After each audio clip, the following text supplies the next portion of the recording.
Hello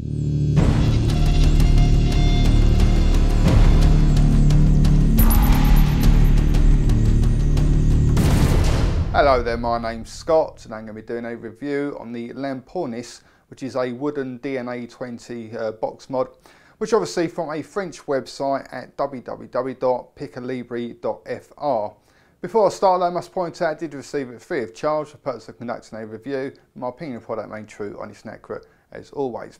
Now, like I said, it is a French website, so there's probably a very good chance I've pronounced the word Lampornis wrong. It's probably something more like Lampornis, but you know, I'm from London, Essex, so what can you do? Okay, let's go straight ahead and show you in a bit more detail. Okay, so on the website they have a few different models to choose from, but this particular one is called the Lampornis, and it's basically a wooden DNA20 box mod. Now, there are a few different sort of customization options available. You can choose what type of wood you want to be used, the type of finish, etc, etc. But on this particular one that they sent out, the outside wood, this darker coloured wood, is called mortar, and according to the manufacturer that is a 5,000-year-old semi-fossilised wood, and the panelling, which is sort of reflected on both sides, is made out of red gum burl, which is a Australian wood. Now, normally I'm not that overly keen on sort of wooden devices or wooden box mods, but this is quite an eye turner, especially this this red gum burl. It really is a fantastic looking wood, got lots of sort of natural patterns and natural knots in there, and it really does look great against the darker coloured grain of the mortar.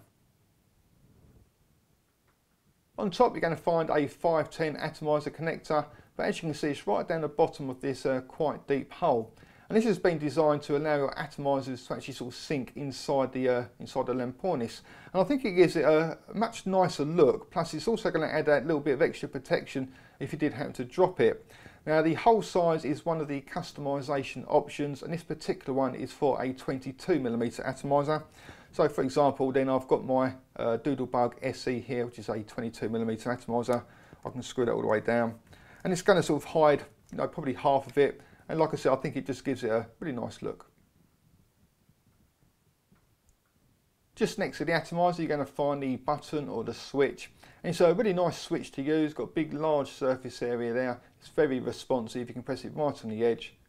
It's going to fire at the atomizer. Press it right in the middle. And again, it's going to fire it up every single time. It's got quite a spongy feel to it, but it also has a very sort of firm and positive clicking sound as well, as hopefully you can hear there. Down the side you've got a pistol grip, but this is optional. You don't have to have that if you don't want it, but it does feel really nice to sort of obviously grip it with your fingers and just hook your finger over the top to activate the button. On the very base you're going to find the company name engraved or carved into the wood, and just below that what I can only assume is a serial number. On the side you're going to find the OLED screen for the DNA20 board, and next to that the power up and the power down buttons. Now, as you can see, the buttons are very deep set, which is obviously going to be a good thing because it means when carrying it around in your pocket you've got no chance of it sort of accidentally adjusting the wattage. And they're also very easy to use. You can just sort of get your finger, stick it right in there, and just change the wattage up or down very easily. Now, I'm not going to go into too much detail about the actual DNA20 board because I want to concentrate on the actual device. But if you want to know the more sort of technical stuff behind it, if you check out P. Pizzardo's review on the DNA20 board, that should answer all your questions. In summary, it's a board which modders can use to install in things like this, which will then turn the device into a variable wattage device. It ranges from 7 watts all the way up to 20 watts in 0.1 increments, and obviously going up or down. And it has plenty of information for you directly on the screen, no sort of menus to go through. So as you can see, it tells you what wattage your company set to. It tells you how much battery life you have remaining now. Also tells you the resistance of the atomizer. And when you press the button, it also tells you how much voltage is being supplied to the atomizer to create the actual wattage there. Just below that, you're going to find the USB charging port, so you can charge the battery without having to take it out, but it does only use a regular 18650 battery, so if you want to use a regular battery charger you can do as well. It does charge the battery surprisingly quickly via USB. I was quite surprised at that. Just above that you have an LED sort of hole which is obviously going to light up when it's charging, And this is a little bit of a minor criticism. I'm pretty certain there's something missing there. It doesn't look quite right because it is just a hole. And I would have thought there should be like a little glass sort of dome or something like that to obviously stop any sort of dust and crap getting in there. Now what I quite often find with these sort of box mods and the wooden box mods is that from the outside they look great, but when you take the panel off to get to the sort of battery compartment, it starts to look a little bit untidy, as you tend to get a lot of glue and lots of wire sort of hanging about all over the place. On this one though, quite the opposite, done a really neat and tidy job. As you can see, the actual DNA20 board very neatly hidden away in its own sort of sealed compartment, and all the wiring has been kept to an absolute bare minimum, and you can still see all that nice grain of the red bell there. Uses an 18650 battery, and I like to use these AWIMRs, and you're just going to install it so the negative end is going to go towards the spring. So it'll be like that, and then from that point you can just take the panel and push that back on. Held in position by magnets which correspond, and it does a really good job of actually holding it in place. Now if I'm going to be super critical, I'm going to say that this little tiny gap there really doesn't sort of stick out like a sore thumb for me, but that is me being sort of super critical with my OCD of gaps. And you can see just the shape of or the curve of this panel doesn't match up 100% with the curve of the actual sort of main part of the wood. Not a major big issue, but like I said, it was something that sort of stuck out to me. But you have to bear in mind that these are handmade devices, so you have to expect some little minor imperfections. Okay, so that was the Lampornis. Let's go ahead, see what it vapes like. Okay, so that was the Lampornis, or possibly pronounced Lampornis or something like that. And what I'll do now is go ahead and show you in action. So I'm going to be using it with my Doodlebug SE, which is a Genesis style atomizer. The resistance of the coil is reading 1 ohms. The tank has been filled up with some 18mg strength tobacco flavoured e-liquid, and I've got it currently set to 12 watts. Okay, so this is the Lampornis.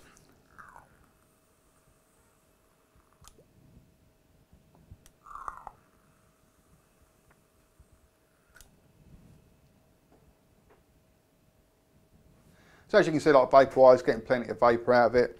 But like I always say, just bear in mind that the amount of vapour you're going to get will be totally down to how you've got it set up with regards to what sort of atomizer you use, the type of resistance, and also in this case what sort of wattage you've got it set to as well. Nevertheless, so with the setup I've got here, getting plenty of vapour, flavour and throat hit.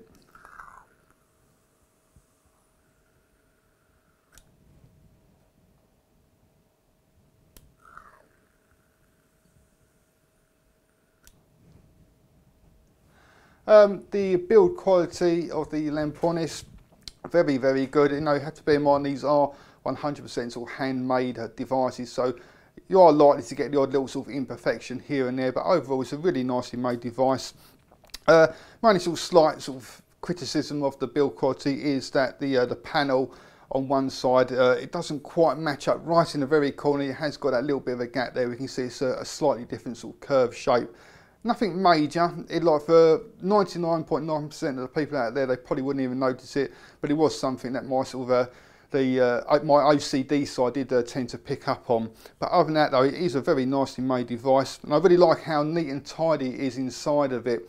Quite often you see these wooden box mods and they look fantastic from the outside, but when you take off the panel to get to the batteries, you know, some of them are sort of just like a mass of wires everywhere, a mass of glue holding everything in position, whereas this is all very neat and tidy. I especially like how the DNA20 board is sort of tucked away, and there's no sort of wires and that coming out of it as well, which are, as well as obviously looking nice and neat, I'd imagine it's going to sort of help protect it a little bit as well. But you know, overall build quality, you know, can't really sort of complain. Other than that, very minute little curve there being sort of slightly out.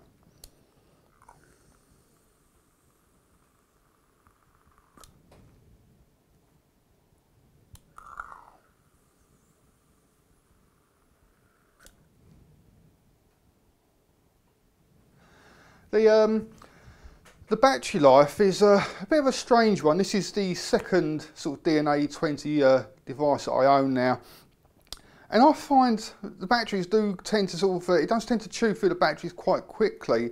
That's not too much of an issue, but what I find is a bit of a strange issue is the actual battery level indicator. Like 1 minute it tells you you've got a full battery, and then like, you know, sort of 10 minutes later it says, oh, like your battery's halfway like depleted. You think that's a bit, I've only been vaping for a little bit. You carry on vaping and it goes back to being full. Then it says no check battery, and you think, well, wait a minute, it's only been about half hour of vaping now. And with the 18650 battery, it's obviously going to last a lot longer than that. And I find it just seems to sort of randomly go up and down, in the middle, right down to the bottom, then back up to the top again. And at first I thought it was my first DNA20 board that was maybe playing up a little bit, but where I've got the second one here now and it's doing pretty much exactly the same thing, it's obviously either something I'm doing wrong, maybe the way it's set up, or it's obviously the boards themselves, it's just a little bit of a sort of a quirky trait to it, I suppose. But you know, battery life in general, it's not going to last as long as an 18650 battery on its own. It does tend to go through the batteries a bit quicker. For me, I'm probably going through, you know, maybe 2 of these 18650 batteries a day, whereas normally I'll probably go through, you know, maybe one and a bit a day. So it definitely does chew up the batteries a little bit more, but I think it actually sort of cuts off before the batteries are sort of fully depleted, if you see what I mean. So it's not actually using up all the battery, but it just has that cut-off feature where it sort of cuts off quite early compared to how I would normally sort of vape a battery down right down to sort of like the bare minimum, basically. So, you know, if you're an extremely sort of heavy vapor, you probably are going to go through a good couple of, at least a couple of the 18650 batteries a day. But you know, it's not terrible battery life, but I'll definitely want to have an 18650 DNA20 mod rather than an 18350 version. Let's put it that way. I don't think there's even going to be an 18350 version. I'd be very surprised anyway. We'd be vaping for about 10 seconds before you have to change the battery again.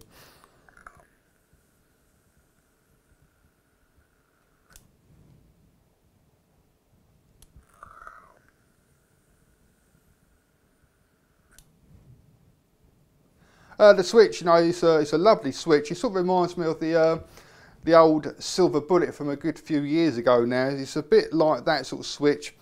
Nice and spongy feel to it, but it has got quite a positive sort of clicking sound. It's not a clicking switch, but it makes that sort of firm and positive sort of clicking sound.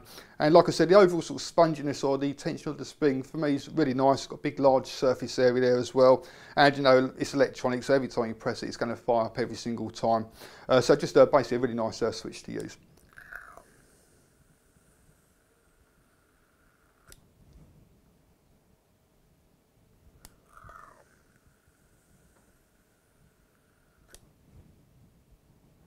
I mean, I've never been one of these people who are really into their sort of like the box mods now. You know, I think they're quite nice, but if I had a choice between a really nice box mod and a really nice sort of you know, metal tube mod, then I'd probably always go for the metal tube mod.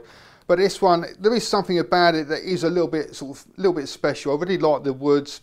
Now, the manufacturer said that this outside wood here is semi-fossilised wood that's 5,000 years old. Like, I don't know how accurate that is without sort of doing some carbon dating or carbon whatever it's called, you know, to actually sort of verify it's that old. But it sounds pretty cool though to have a bit of wood that's sort of 5,000 years old.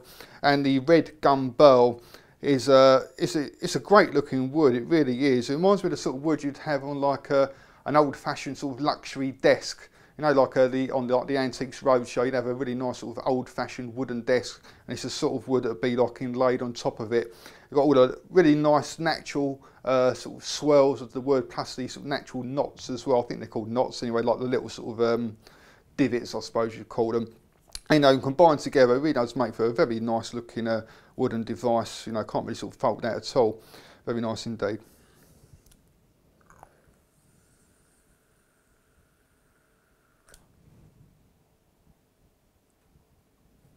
No, so overall, like looks-wise, I think it's a great looking device. Beautiful wood on it. It's got a really nice switch to use with the pistol grip, which is optional. You don't have to have that sort of that ribbed sort of section there, like the pistol grip. You can have it just sort of plain as well, but it does feel nice and comfortable to use. Have got quite big hands though, and it is a fairly large device, so it could just be more comfortable for me with my big old man hands. But you know, it does. The switch feels in a really nice position as well, just for sort of hooking your finger over the top. It obviously performs great. You've got the DNA20 board in there, which has, although a slightly erratic battery level indicator, it does perform great if you want your sort of regulated variable wattage vaping. I like the fact that the buttons are quite sort of deep set, but still very easy to actually sort of adjust up or down. So if you're going to carry it around in your pocket, you know, where they're sort of quite deep set, you've got no chance of it accidentally pressing against something and either changing the wattage or activating anything. But you know, the fat of your finger fits in there really nicely, and a little bit of an extra push, and you can start changing things nice and easily. I like the fact that the atomizer sits almost inside the device. Well, it does sit inside the device, but almost all the way down, if you see what I mean. And I think it gives it a nice look, plus it just reduces the overall length. I think it would look a little bit silly, to be quite honest, if it was sitting, you know, completely on top and being up here. I think it would look a little bit odd. But you know, it does look nice with it being sort of sunken inside the device. Done a great job of keeping the electronics all nice and neat and tidy inside. You know, there's very little to sort of speak negatively about it. My only slight criticisms is that tiny little gap there, right at the very top of the curve. And also with the where the LED is next to the sort of charging port, it just looks, I'm not too sure if there's meant to be something there or not, but it looks as though something's missing. I would imagine that there's meant to be like a little sort of glass or clear plastic like dome piece that would fit underneath that metal part there, which would obviously stop any sort of dust and rubbish getting in there. Plus it also makes it look a little bit more sort of finished, I suppose. But again, not much of a big deal for me personally. But it would have been nice to have something there just to sort of cover up the hole and obviously keep all the dust and nasty stuff out. Not too sure what else I can really tell you about it. If you fancy trying one for yourself, go along to www.Picolibri.Fr. Thank you very much for watching. Also come along and visit my website at www.e-cig.reviews.com. That's e-cig-reviews.com. Cheers guys, happy vaping. See you later.